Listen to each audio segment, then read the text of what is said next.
What is the most popularly used interpolation? You probably think quad out, sine in out, back out.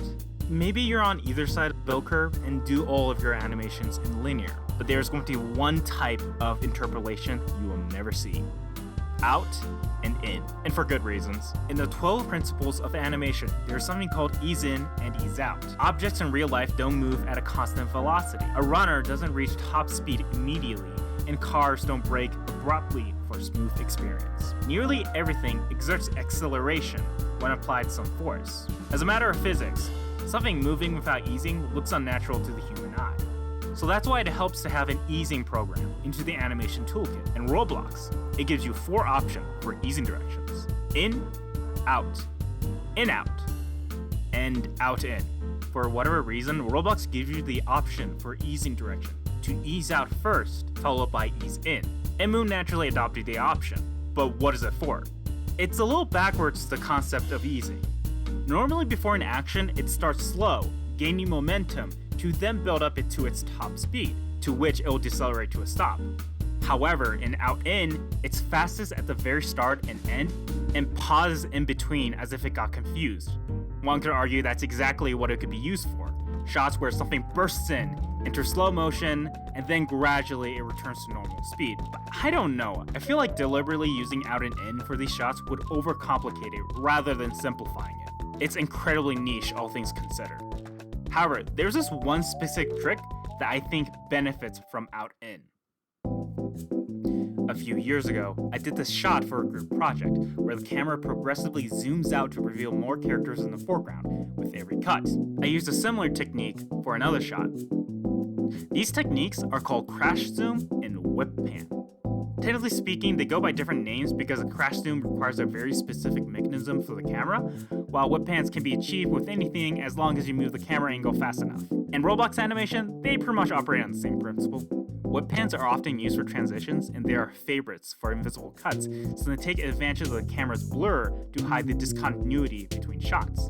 As a result, they're used in frantic scenes or in the middle of 2 shots to establish a close narrative connection without a jarring cut in the middle.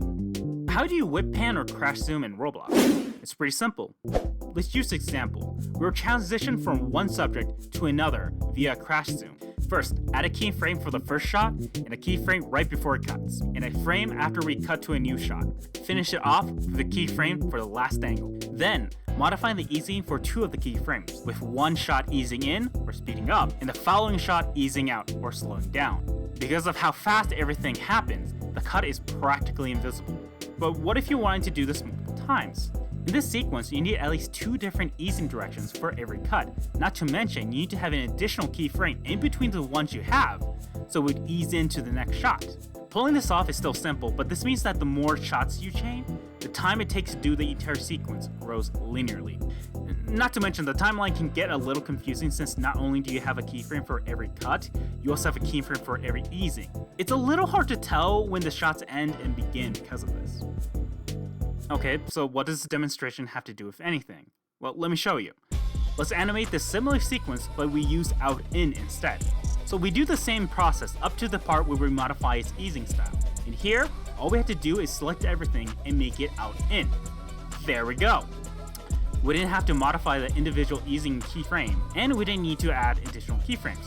Simply select and edit. Of course, with the previous method, you could have a lot more control over the shot composition. But if you want to prioritize the motion of the camera over the composition, it might suffice in your production. For example, in this animation, I use this technique to transition between shots, not through zooms, but through rapid camera movement. Despite how many cuts there are, it looks eerily smooth. I call this type of cinematography the crash sequence. Personally, I like this technique because it feels like the camera is constantly zooming into the world continuously while intermittently slowing down so we can see the subject for a split second.